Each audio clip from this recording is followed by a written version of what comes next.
Hello, good morning, everybody, and thank you so much for joining us for our January coffee talk with Ms. Peterson, Mr. Luciani, and Mrs. Lowry. My name is Brenda Cias. I am the PTA president for the current school year, and I'm super excited for today's talk, in which I will hand it over to Mrs. Peterson to give us more information and get us started. If you have any questions, please feel free to put them in the chat box, and we will get your questions addressed as soon as possible. Thank you. Good morning. Thank you, parents. For those of you who haven't met me, I'm Miss Peterson, your school principal, and you are our partners every single day, now more so than ever, and we thank you. But today we are going to focus on what we are doing in the classroom and instruction again. And this is an instructional conversation, even though we are talking about our school mascot today. I wanted to take this opportunity today to inform you about the work that our teachers and our students have done to determine that we do officially want to transform our school mascot to a new one that does represent our school. And it is with great pleasure that I have the two teachers with me today, a primary and an upper grade teacher, to also provide some perspective. I have with me our kindergarten teacher, Miss Julie Lowry. And for those of you who've been here at Adobe Bluffs, she is not a new name or a face by any means. And I also have Mr. Luciani with us today, our upper grade, fourth grade teacher this year. And he continues to inspire our students to think, create, and innovate, as our upper grade students should be thinking, creating, and innovating. And the focus of our work in any discussion at our school, I keep looking at you, I need to look at the camera, is really centered on our students. And we share in this conversation with our students, and even a debate when necessary. When we had the lunch card dilemma at the beginning of the year, the number of students who were partaking in school lunch and holding on to the lunch card, then collecting it, I went into each classroom at that point, and these solutions and next steps came from our students.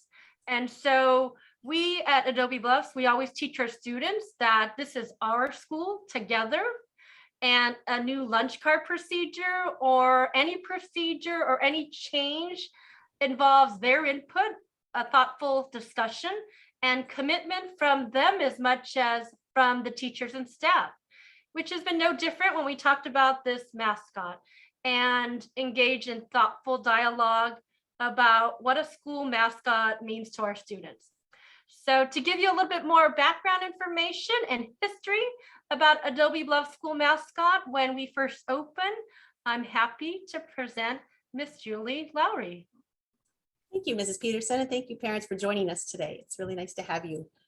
You know, when I was asked to talk a little bit about the history of Adobe Bluffs, I started digging through old photos and yearbooks, and our school's 29 years old now, and it brought back a lot of memories. It's gone very fast, but I have to say what I've noticed is that while many things have changed, obviously, a lot of things haven't changed. And so I'm going to ask Mr. Luciani to put our slide presentation up there, and you'll see a picture of our first yearbook. There you go, 1992. That yearbook was all black and white. It was about 1/8 of an inch thick. It had a paper soft cover, and my, how we've been spoiled through the years with our new and improved updated yearbooks. But there's a picture of what is now the preschool playground. It was kindergarten playground at the time. And you can see how we've grown. There were trees missing and all kinds of things. We'll talk about that in a minute. But back in 1992, when we opened, we were a school of about 300 students. In our heyday, we grew up to 850 students. And then the district opened Willow Grove Elementary, and half our staff and half our students moved over to the new school, and we became very small again, putting us about 500 students today. I remember when we unpacked the first library books, we had 250 books, and we thought that was just phenomenal. Now we have 14,000 library books at Adobe Bluffs. So big changes. We used to have Friday sing around the flagpole. We all fit right outside, and that has morphed into our now Thursday gathering, which during pre-COVID times was a big gathering in the NPR. We look forward to getting back to those soon. You can't really see it in that picture, but did you know Adobe Bluffs used to be a cul-de-sac? The street stopped right at our driveway. None of those homes existed across the street. None of those homes existed beyond our parking lot.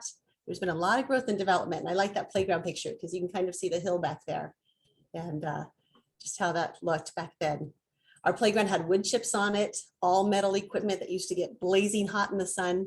And now, of course, we have the softer padded safety mats on the ground and rock climbing walls and all kinds of good things. Now, if we turn to the next slide, please don't laugh at these pictures, but my point in putting them there was to show technology. 1992, every teacher got that computer you see on the left, one desktop computer, and we were expected to share it with all of our students. So do your teachers' work, get all the kids on it. Nobody was talking about germs back then. And then the picture on the right made me smile because we had these great big boxy TVs mounted to the wall with the VHS player underneath. And every teacher owned maybe 2 VHS or VCR tapes. And we'd pass them around for that rainy day or that special Christmas party, holiday party. And I can't tell you how many times I bumped my head on that. While Adobe Bluffs may be small, I want to just share that we certainly have been recognized. We've been put on the map. Not only we won the National Blue Ribbon Award and the Global Language Innovation Award recently, but did you know the Jonas Brothers once performed a concert on our playground? They absolutely did. Adobe Bluffs was the winner of a contest sponsored by Baby Bottled Pop Candy. And all the students wrote in and got our school nominated, and the Jonas Brothers pulled up in a black Hummer, and we housed them in the ESS building until they came out to the playground and gave us a concert. The media swarmed this place. It was great fun. There was also a time when our students got to speak with astronauts in the International Space Station as it flew overhead using a ham radio. We had a father who was connected and students got to submit their questions and we made the paper for that. And so there's just a lot of rich history in Adobe Bluffs. But if we can change slides now, let's talk about what has not changed. I could go on all day with that stuff. The heart and spirit of Adobe Bluffs. I never thought I would stay at one school for 29 years, but this school has my heart and my soul. We have always named our community. The community has always been good to us. From the early days when our committed PTA and foundation, they were just trying to help us buy tables and enough chairs. And we've been through a lot together. And now, thanks to our PTA foundation, look at how our kids now have one-on-one devices in the classroom. Character traits still driving all that we do. I hope your kids bring that home each day in their action and their words. But that's no different today. We have always been founded on our character traits. And the last one there, our goal of empowering students to become tomorrow's leaders. So my recollection about the mascot is that Adobe Bluffs was always slated to be the Aztec as our mascot. I really can't tell you why. Perhaps it's because he represented strength, or maybe the district liked the alliteration of Adobe Bluffs and Aztec. It just seemed like from the time Adobe Bluffs was named, the Aztec kind of followed in tow. And it worked for us at that time. It just like he came with the school and the murals began to get painted. So changing our mascot has been an ongoing discussion. Our discussion started before COVID even hit. And we're still having those discussions, trying to get our work done. Our staff, our students and administration just feel that it would be best to have a more child appropriate mascot since it's supposed to be representative of who we are.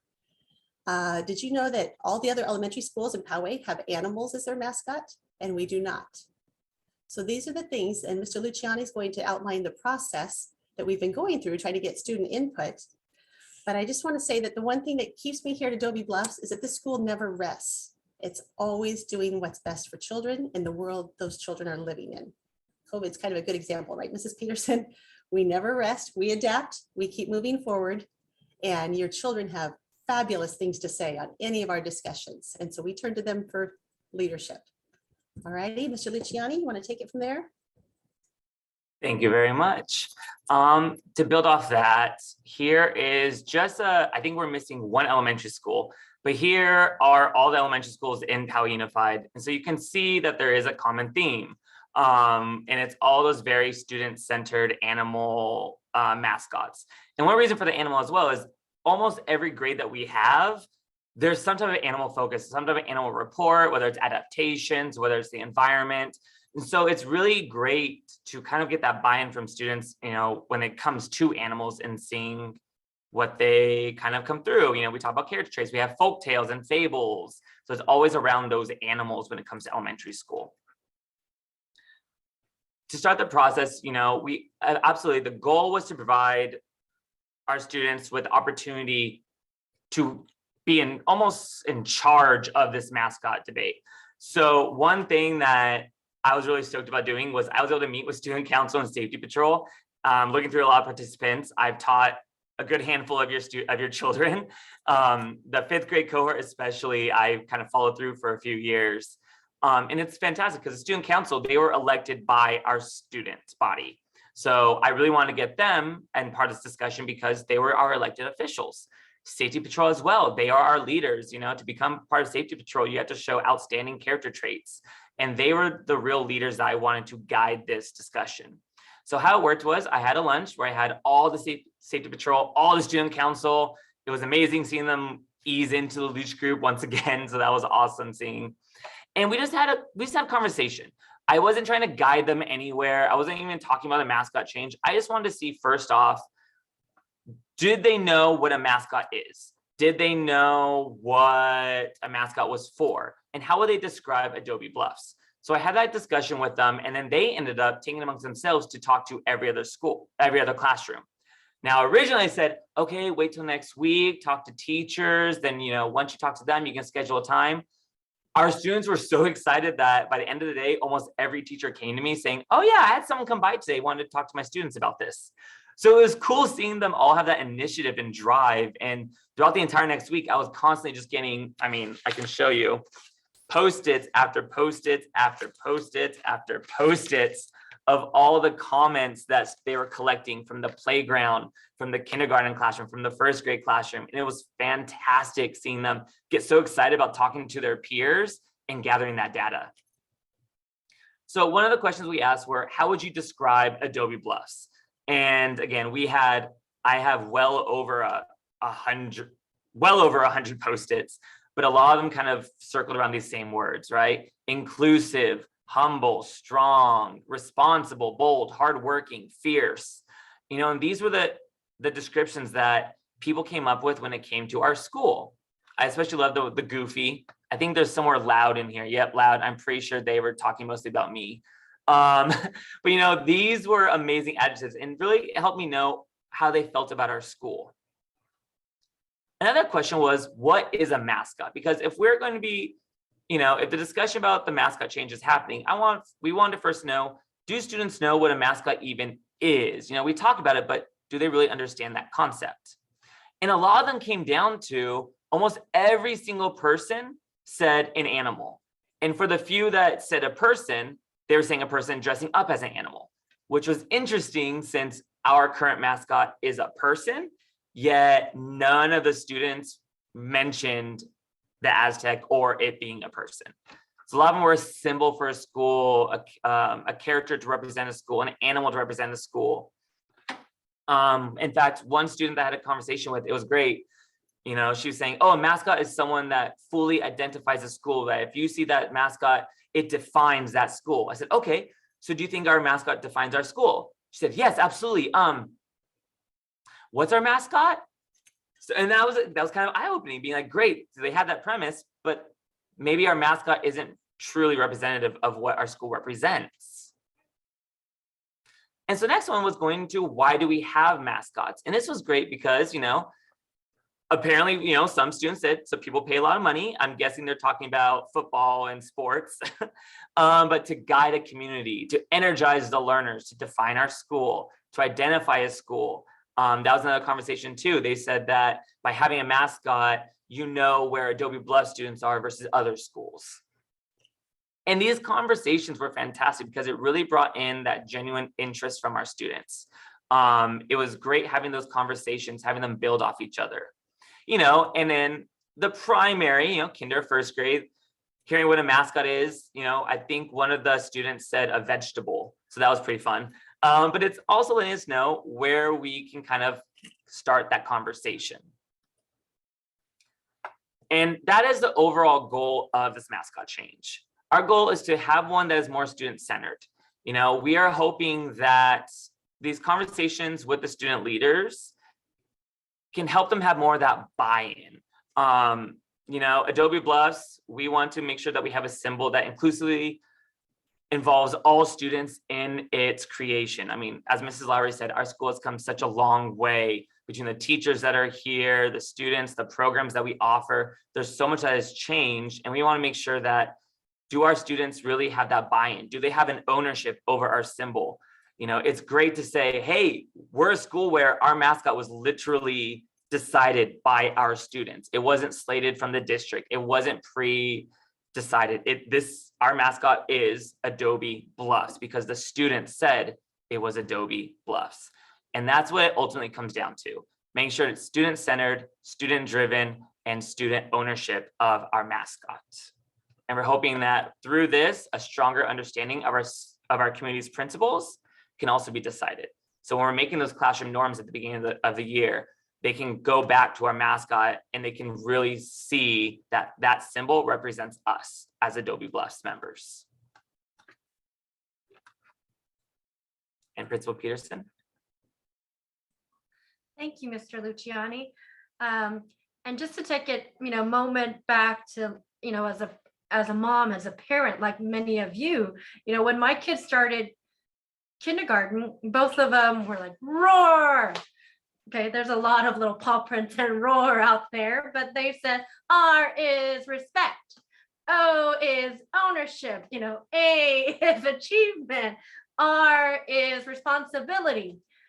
And you could kind of guess there's tigers and cougars and whatnot, lions out there, but just that even as a kindergarten mom for each of my kids came home kind of knowing that, because it was a lion or a tiger that they can quickly learn, connect, talk about character traits. And, we really don't have that here at Adobe Bluffs as we talk to our kindergartners. It's a little bit more challenging. And so this was, on also part of the conversation too, like right from the moment they get at Adobe Bluffs. The student, Mr. Luciani, who said about so which students are kind of with you. Like I always thought about it is like, when you look around, you see a sea of a logo or an animal, and then you connect yourself with those kids are the ones. I think of us teachers when we go to events and everyone has their animal shirt, and you could spot the teachers who are from your school easily that way. So I didn't know how the kids were thinking about it, but that's how I always reflected as a teacher when you'd have that all district or all county meeting and you look for your shirts and your logo and your animal that you could relate to. So we are going to have, let me, and correct me, Mr. Mr. Luciani, if I'm wrong. And Ms. Lowry, either like our next step is we really have also discussed about instructional piece. I just wanted to give the parents just a little more instructional piece since we have a couple minutes, that the animals, we studied the animals that were native to this area, correct? Okay, I see him nodding his head. And so that's where the next instructional piece led to. You're unmuted. So if you could just elaborate a little bit more about that, how we kind of start narrowing down which animals. Absolutely. So, one of the focuses was, again, aligning it to a lot of our standards and a lot of the research that we perform about adaptations and animals, especially in fourth grade. We're big on California in fourth grade. So really looking at any kind of species that's relative to California, especially to San Diego. Could they go snorkeling in La Jolla and see them in the area? Can they see our mascot around us? So that was one aspect, for that ownership. Another piece too, we were even looking at, are there any animals with ties to our current mascot? So maybe they still, like that Aztec mindset, but having that animal comparison to it. So what we did was kind of went through we had a huge, I think originally there were 127 animals that we were looking through, and then narrowing it down a little bit more, through whether other schools had them, certain criteria, are they able to be found here? We kind of just kept narrowing it more and more down. And that way we had a nice cohesive sample for the students to look through. But again, all of them have ties to either San Diego, California, or Adobe Bluff dwelling areas. Thank you. Thank you for adding a little bit more information so our parents know. I do want to tell you what you are not going to be doing. Parents, you are not going to be voting we really kept it in our school with our students and having, I guess you're voting through your students if there comes to a student vote, which is really where we want to center it at this point. But we also want to bring you in this conversation and tell you where we're at. I am ready to send out a community letter regarding this soon, but I didn't want you to not have any background. So if you've been on now, you have a lot of background. And also you could refer your friends to the video that our amazing PTA uploads so that they get the full story. And then I will be sending out a parent mascot input survey where there is a space there to put some comments and some questions. But we didn't want to just send out these letters and surveys and think, have you wonder like where, did I miss a part of the conversation? So we would appreciate that you just let your friends know that, you jumped onto Coffee Talk, and it was a great history about W Bluffs and really tying in instructionally our ownership together as a school and where we want to be and how we want to tie in some of those character traits immediately as the kids, even not even before before kindergarten, at TK and pre-K, because boy, we have a lot more parents wanting to enroll in our TK and our pre-K. And we know even with our pre-K kids at 3, those are things that are being discussed in the classrooms, the animals. And so thank you so much for joining us. We are ending just a little bit early, but you will have time for, I don't see any other, I guess I might just I'm going to ask our PTA president, we could stop recording of this, and then if you wanted to, I know we have 5 minutes, and those of you who want to stay on for other related questions may do so too. Sure. So does anybody have any questions related to the mascot topic? You feel free to unmute yourself or put them in the chat box, because I will stop recording so that Ms. Peterson can address any other concerns that people may have at the moment or any updates. But just quick reminder that if you haven't already, be sure that you become a member of the PTA, like our Mr. Luciani and Ms. Lauer and Ms. Peterson said. It's really the community that helps support the students and makes these talks successful. We organize them, we collaborate with Ms. Peterson to get them going. So I will go ahead and stop recording. Thank you all for being here, and we can end there.